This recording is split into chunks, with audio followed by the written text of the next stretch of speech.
Hello everyone, welcome back to my channel. कैसे हो आप सब? आई होप आप सब बहुत अच्छे होंगे। तो सुबह करीबन 6 बजे का टाइम है ये, और मैंने दोनों बच्चों को जगा दिया है कि ब्रश करो, स्कूल जाओ।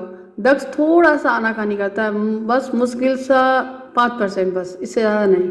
उठ जाता है, फिर ब्रश करता है अपनी दीदी के साथ में। दोनों लोग ब्रश करने के बाद ड्रेस पहनते हैं, मतलब नहाते हैं फिर ड्रेस पहनते हैं। अब ना गर्मी सी होने लगी है तो रोज़ डेली नहाते हैं बच्चे, और हल्का सा बिल्कुल लाइट सा गुनगुना पानी में रखती हूँ गीजर में, ताकि बच्चों को सुबह सुबह नहाने में एकदम से ठंड ना लगे। और दोनों बच्चे नहाकर और उसके बाद ड्रेस पहनते हैं। और ये जो ड्रेस है मेरे हस्बैंड ने प्रेस करके रखी थी आध्या की, और दक्ष की अभी ड्रेस नहीं आई है। दक्ष की बुक्स वगैरह जो है वो सारी आ गई हैं, लेकिन जो ड्रेस है वो नहीं आई है। दक्ष आज ये वाला टी शर्ट और पैंट पहन के जा रहा है। आज मैं उसे ये पहना के भेज रही हूँ। तो अभी जो दक्ष है जो यही ऐसे ही कपड़े पहन के जाएगा जब तक उसकी यूनिफॉर्म आ नहीं जाती है तब तक। और ये आध्या का बैग बिल्कुल नया बैग है, कुछ ही दिन लेके गई थी, गंदा हो गया था लाइट कलर होने की वजह से, तो मैंने इसको नया दूसरा ले दिया था, और ये वाला भी धुल दिया था। तो ये जो है अमेजोन से लिया था। और जो ये देख रहे हो डॉल बनी है जिसमें, ये वाला बैग ना और ज़्यादा पुराना है, जब वो दूसरे स्कूल में पढ़ती थी। तो ये वाला मैंने दक्ष को दे दिया है, और वो नया जो आध्या का था उसमें ज़्यादा किताबें आती है वो आध्या को। और मैं इस बार आध्या का बैग ना लेकर सिर्फ दक्ष का बैग लेने वाली हूँ। बस आध्या का बैग काम चलेगा, दो बैग हैं उसके पास नए। यहाँ पर मैंने आलू और शिमला मिर्च की सब्ज़ी छोंक दी थी, ये भी बन के तैयार हो गई है। बहुत ही टेस्टी डिलीशियस बन के तैयार हुई थी। कभी कभी ऐसा होता है जिस दिन मैं वीडियो शूट नहीं करती हूँ रेसिपीज़ वगैरह की, उस दिन रेसिपी बहुत ज़्यादा अच्छी बन जाती है। हरा धनिया डाल के गार्निश कर दिया है, और आप टिफ़िन लगाएंगे दोनों बच्चों का और अपने पति देव का, क्योंकि उनको भी तो स्कूल जाना है। और बस तब तक ये मैं कर ही रही थी, मेरे हस्बैंड ने दक्ष को तैयार कर दिया है, और मुझे ना टाइम इसी में ही लग जाता है। साथ ही साथ मैं झाड़ू वगैरह भी लगा के पहले ही छोड़ देती हूँ, ताकि मुझे बाद में लगानी ना पड़े। जब कोई घर से जाता है ना तो झाड़ू वगैरह नहीं लगाते हैं, तो मैं हमेशा से ये फॉलो करती हूँ। तो यहाँ पे बच्चों का टिफ़िन तैयार कर रही हूँ, और ये सब कुछ करने में मुझे करीबन आधा घंटा बीत चुका था, और 6:30 बजे जो ये है टिफ़िन वगैरह जो है लग के तैयार हो गया था, और मैं इनको इनकी जगह पर देने आ गई थी। और ये रहा दक्ष का। दक्ष के पास बनाना हाउस नहीं है, मैं लूँगी एक बनाना हाउस, तो ये दक्ष का भी काम आ जाएगा, दक्ष लेके जाया करे। अभी दक्ष की चीज़ें धीरे धीरे ली जा रही हैं। तो बस यहाँ पे एक पराठे में आलू लगा के दे दिया है, दक्ष खा रहा है, और आध्या को भी दे दिया है। ये हस्बैंड का टिफ़िन, मिर्च का अचार, सब्जी, पराठा, ये मैंने अपने हस्बैंड के लिए दिया है। और ये मिर्च का अचार वाकई लाजवाब है, मतलब खाना अगर में कुछ नमक मिर्ची कुछ भी कम हो ज़रा सा भी, तो इसको बस रख लो, बस खाने का स्वाद ही डबल ट्रिपल हो जाएगा। बहुत यम्मी बनी हुई है। ये लग गई हस्बैंड की टिफ़िन बैग, और मैं उनको दे देती हूँ तो वो रख लेंगे अपना। तो बस इस तरीके से सब कुछ सबकी जगह पर सारी चीज़ें रख दी। वैन भी आ गई थी, मुझे 15 मिनट लगे आध्या के और दक्ष को क्रीम वगैरह लगाया, उनको सही से देखा कितनी ड्रेस पहनी है कितनी नहीं, टाई लगाना, दक्ष की बांग काटना, बैग बुक चेक करना, ये सब कुछ करने में, छोटी वगैरह आधा ही करने में 15 मिनट लग गया। और बस 15 मिनट बच्चों ने अपना ही टाइम बर्बाद किया। मतलब करीबन 7 बजे वैन आ गई, और आज वैन में बहुत ज़्यादा बच्चे थे, इस वजह से थोड़ी जगह कम लग रही थी। और बस बच्चे को चले जाने के बाद एज यूजुअल मैं लगी अपने काम में। हस्बैंड चले गए, फिर उसके बाद मैं नहा ली थी। जब हस्बैंड थे ही तो मैंने बोला तो तुम अभी रुके हो तो मैं नहा लेती हूँ। फिर उसके बाद मैंने सबके जाने के बाद मैंने अपनी नेल पेंट है वो चेंज की, येलो कलर की लगा रही हूँ मैं। आज सोमवती अमावस्या है, मैंने हरी चूड़ियाँ, पीले कंगन और ये पीला कुर्ता सेट है वो पहना हुआ है, बहुत अच्छा लगता है। और जब कोई चीज़ एकदम मैचिंग करके पहनो ना तो और भी अच्छा लगता है। तो मैं हो गई हूँ रेडी। सोमवती अमावस्या के दिन बहुत सारे लोग पीपल के पेड़ की परिक्रमा करते हैं 108, लेकिन जो घर में रह के करते हैं वो तुलसी की भी कर सकते हैं। तो ये तो मैं शादी से पहले तो नहीं करती थी, मेरे मायके में नहीं होती है, और या होती क्या है, करना चाहो तो सभी लोग कर सकते हैं, कोई बड़ी बात नहीं है, कोई दिक्कत वाली बात नहीं है, अच्छी चीज़ ही है, अच्छी चीज़ सीखना चाहिए।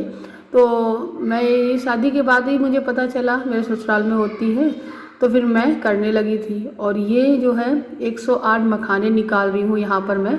ये 108 मखानों की मैं परिक्रमा दूंगी और तुलसी मैया की परिक्रमा दूंगी। मैंने ना तुलसी मैया को अपने मंदिर के सामने ही रख लिया है, क्योंकि इस तरफ भी हल्की सी धूप आती रहती है। अब माता रानी को ज़्यादा धूप की ज़रूरत तो है नहीं, क्योंकि मौसम बहुत गर्मी वाला हो रहा है, धूप में वो झुलस जाएंगी। इसलिए सबसे पहले मैंने सारा सामान तैयार किया, फिर आकर मैंने आंगन में चौक बनाई और इसी आंगन में अपनी तुलसी मैया को गमले सहित विराजित किया और थोड़े से अक्षत डाल दिए थे मैंने। अब यहाँ पे मैं माता रानी को सिंदूर, रोरी, बिंदी, सारी चीज़ें मैं वो अर्पित कर रही हूँ। जो भी चीज़ें हैं सुहाग की वो सब लगाऊंगी। नेल पेंट भी मैंने लगा दी थी माता रानी को, तो वो सारी चीज़ें हैं वो करूँगी। और उसके बाद मैं परिक्रमा करूँगी माता रानी की और 108 परिक्रमा करूँगी। साथ ही साथ जब मैं परिक्रमा कर रही थी तो मुझे ना कथा जो है वो सुननी थी। तो कथा, अब मैं अकेली हूँ, इस वजह से मैंने मोबाइल में ही कथा लगा ली थी और वो कथा सुनते सुनते मैंने परिक्रमा करी थी। और गाइस 108 बिंदियाँ भी लगाई जाती हैं, तो मैं 108 में जो आधी बिंदी होती हैं वो मैं हल्दी की लगा लेती हूँ और आधी बिंदी रोरी कुमकुम की लगा लेती हूँ। तो इस तरीके से हमारी 108 बिंदियाँ हैं वो पूरे घेरे में हो जाती हैं। और मेरा जो तुलसी का गमला है ये मेरा वही वाला गमला है जो पहले वाले घर में जब मैं रहती थी तभी का। अभी मैंने गमले ये सारी चीज़ें कुछ चेंज नहीं की हैं। और बस माता की जोत जला ही देनी है पहले से ही। आरती जब हम लोग कथा सुनते हैं तो सुनने वाली हमारी ज्योति ही होती है, जो माता की जोत जलती है वही एक हमारी साक्षी होती है हमारी पूजा की, तो उससे पहले जलाना ज़रूरी रहता है। तो यहाँ पर मैं परिक्रमा करती जा रही हूँ और उसके बाद मैंने साथ ही साथ कथा भी सुनती जा रही हूँ। और फिर परिक्रमा कथा तो समापन हो गया था, उसके बाद जो परिक्रमा है वो बाकी थी, तो मैं रुक रुक के धीमे धीमे से माता रानी के तुलसी के गीत लगा ली थी, वो सुनती जा रही थी और उसके साथ साथ परिक्रमा करती जा रही थी। तो कुछ इस तरीके से मैंने 108 चक्कर लगाए और फिर माता रानी को प्रणाम किया। पूजा संपन्न होने के बाद माता रानी से सुहाग लेना होता है, तो अपने सीधे हाथ से सुहाग दिया और उल्टे हाथ से सुहाग लिया। सुहाग लेने का तरीका जो है वो यही होता है और परिक्रमा देने का तरीका जो है यही होता है कि अपनी ओली में वो सामान रखकर आप परिक्रमा दें। तो कुछ इस तरीके से मैंने माँ तुलसा की पूजा की, सोमवती अमावस्या की पूजा की। और जब भी अमावस्या पड़ती है उस अमावस्या को नहीं, हमेशा सोमवार को जब अमावस्या पड़ती है उसी ही अमावस्या को सोमवती अमावस्या कहते हैं और हम उसी दिन ही परिक्रमा लगाते हैं। तो यहाँ पे हमारी पूजा हो गई है संपन्न। पूजा संपन्न होने के बाद बस यहीं से माता रानी को प्रणाम किया था। सुबह मंदिर की पूजा भी हो गई थी तो वहाँ भी प्रणाम किया और फिर अपना जाके पानी पिया, क्योंकि जब तक ये पूजा नहीं होती तब तक न पानी ना ही चाय, उसके बाद ही सब कुछ होता है। फिर मैंने चाय भी पी जाकर। और यहाँ पर आध्या और दक्ष की कुछ किताबें, कुछ दक्ष की नहीं है, सिर्फ आध्या की कॉपियाँ हैं जो कुछ बिल्कुल नई हैं और कुछ में एक ही पन्ना भरा हुआ है। तो मैं इनको छांट के अलग कर रही हूँ, क्योंकि आज आध्या और दक्ष की बुक्स लेनी जानी है और आज फाइनली उनकी बुक्स मिल भी जाएंगी। और गाइस बहुत ज़्यादा किताबें जो हैं ये बर्बाद हुई हैं। और बस इतना सब कुछ करने के बाद जैसे ही मैं फ्री हुई, बस थोड़ी देर में दक्ष भी आ गया और यहाँ पे वो अपना बैग दिला रहा है कि बैग निकालो मम्मी और मेरे शूज़ भी निकालो। और बस इसके बाद हमारी माँ बेटे की और बेटी की सारी कहानियाँ शुरू हो जाती हैं, बातें शुरू हो जाती हैं, स्कूल में क्या हुआ, कैसा रहा, कैसा गया, मैम ने क्या कहा, ये सब चीज़ें। फिर कुछ सूट नहीं किया था और उसके बाद अभी मैं मिल रही हूँ शाम के टाइम पे। तो यहाँ पे मैं पकोड़े बनाई हूँ पनीर के और कुछ प्याज के। ये सोमवती अमावस्या के दिन का है इसमें, और वीडियो और नवरात्रि का नहीं, हम लोग नवरात्रि कल से स्टार्ट होंगी जो हमारे वीडियो के थ्रू आप लोग देखेंगे। बाकी का नवरात्रि तो चल ही रही है, तो प्याज लहसुन नहीं खाते हैं हम लोग, ये बात मैं हर बार बता रही हूँ क्योंकि इस टाइम नवरात्रि चल रही है। तो यहाँ पर मैंने पकौड़ियाँ हैं वो बनाई थी, वो खा ली। तो शाम की भूख जो लगती है वो हो गई है पूरी। अब हम लोग जा रहे हैं मार्केट किताबें लेने। तो आज ना मार्केट में बहुत ज़्यादा भीड़ थी, इतनी ज़्यादा भीड़ थी कि मैं क्या बताऊँ। कुछ भी आप सामान लेने जाओगे ना उसके लिए बहुत ज़्यादा वेट करना पड़ेगा, क्योंकि जब हम यहाँ से वहाँ गए और मार्केट में जब घुसे तो सबसे पहले तो किताबें ले ली जाके, किताबें लेने के बाद हम लोग अंदर मार्केट में गए थे क्योंकि पूजा का कुछ ना कुछ सामान लेना था। तो जैसे ही हम लोग पहुँचे दुकान पे तो पहली बार दुकान पे भीड़ नहीं थी, तो सबसे पहले किताबें हैं वो सारी देखी और जो आध्या का कोर्स है वो सारा कुछ देखा। और गाइस क्या ही बताएं, इतना मतलब सेटिंग रहती है स्कूल वालों की किस क्या करूं। और पूरा पैकेज बना कर रखा था, 7-8 हज़ार की कॉपियाँ, इतने छोटे बच्चों की कॉपी का एक स्लॉट बना था और एक स्लॉट बना हुआ था किताबों का, और उसी में ही पेंसिल्स, रबड़, कटर एंड कलर्स वगैरह भी थे। ये देख सकते हो आप, पूरा सेट बना के रखा है। और दक्ष का जो बिल्कुल नर्सरी का बच्चा है उसकी भी बुक बहुत महंगी है, बुक जैसी बुक्स नहीं है लेकिन बहुत महंगी है। अब क्या कर सकते हैं, बच्चों को पढ़ाना है तो ये सब कुछ तो झेलना ही पड़ेगा।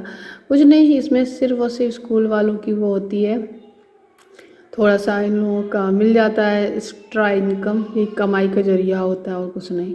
तो ये रोल भी ले आई हूँ और यहाँ पे ये सारा सामान जो मैं आपको बता रही हूँ, जो किताबें वगैरह हैं वो। और मार्केट में एक भी पर्सन शूट करने की सांस नहीं थी, क्योंकि एक गली से निकलने में आधा घंटा लग रहा था। और उसके बाद जब मैं पहुंची थी तो एक कोर्स मतलब एक कोरियर जो है वो पहले ही आ चुका था, मैंने इसे ओपन नहीं किया था। तो मैंने सोचा आप लोग सामने ओपन कर ही देते हैं, क्योंकि नवरात्रि के दिन मैं माता रानी के लिए एक सिंहासन मंगाई थी। एक नहीं, मैंने और भी अपने भगवान के लिए ये सिंहासन वगैरह मंगाए हुए हैं, लेकिन एक ही अभी मुझे रिसीव हुआ था। तो मैं इस बात से खुश हूँ कि जो मैंने माता रानी के लिए पसंद किया था वही आ गया है, और कल नवरात्रि को मैं इसमें माता रानी को विराजित करूँगी। तो मैं इतनी खुश थी। ये मैंने मीशो से लिया है, और मीशो से मुझे डर लगता है सच में शॉपिंग करने में कि कोई चीज़ ख़राब ना होए। खासकर अब नवरात्रि शुरू हो गई है और ये सिंहासन मैंने स्पेशली मंगाया था माता रानी के लिए, अगर कुछ गड़बड़ निकल जाता तो फिर नवरात्रि के बाद ही चीज़ें मिलती। तो लेकिन इसलिए मैंने डरते डरते मंगाया। पैकेजिंग बहुत अच्छी थी इस मीशो के प्रोडक्ट की, मैं 10/9 दूंगी, कुछ ज़्यादा ही अच्छी पैकेजिंग थी। पैकिंग की बात कर रही हूँ। एंड प्रोडक्ट की बात करूँ कि मेरा ये माता रानी का सिंहासन, तो यहाँ पर मैंने इसको जब ओपन किया मैंने ये सोचा था ये स्टील का बना होगा पीछे या फिर ब्रास का बना होगा, लेकिन ये कुछ नहीं, प्लास्टिक है पीछे। तो ये थोड़ा सा मुझे लगा कि नहीं, और अच्छा हो सकता था पैसे के अकॉर्डिंग, लेकिन ठीक है, सुंदर लग रहा है, स्टडी है, बढ़िया लग रहा है। माता रानी इस पे विराजित होकर बहुत ही प्यारी लगेंगी। तो ये देखिए पास से दिखा रही हूँ, आप वेलवेट लगा हुआ है, कुछ इस तरीके का है। कैसा लगा बताओ। मैं इसका कोड डाल दूँगी, मैं डिस्क्रिप्शन बॉक्स में मीशो से लिया है, रीज़नेबल प्राइस पे है, देख सकते हो जाकर। तो बस ये था मेरा आज का सोमवती अमावस्या व्लॉग और ये माता रानी का सिंहासन। कल हमारी माता रानी का दरबार सजेगा और उसमें मैं विराजित करूँगी। वैसे तो नवरात्रि का तीसरा दिन है वो शुरू हो चुका है, और आप सभी को नवरात्रि की ढेर सारी शुभकामनाएं। सो गाइस, अब मैं इसी के साथ में इस वीडियो को एंड करती हूँ। आपसे मिलती हूँ कल नेक्स्ट वीडियो में। कल है नवरात्रि, आप सभी को नवरात्रि की ढेर सारी शुभकामनाएं। ये वीडियो जब आप देख रहे होंगे तो नवरात्रि ही चल रही होंगी। माता रानी सब पे कृपा बनाए रखें, सुख समृद्धि दे। सो गाइस, मिलते हैं अगले नेक्स्ट वीडियो में, तब तक के लिए बाय बाय, अपना ख्याल रखिएगा, हमेशा खुश रहिएगा। जय माता दी।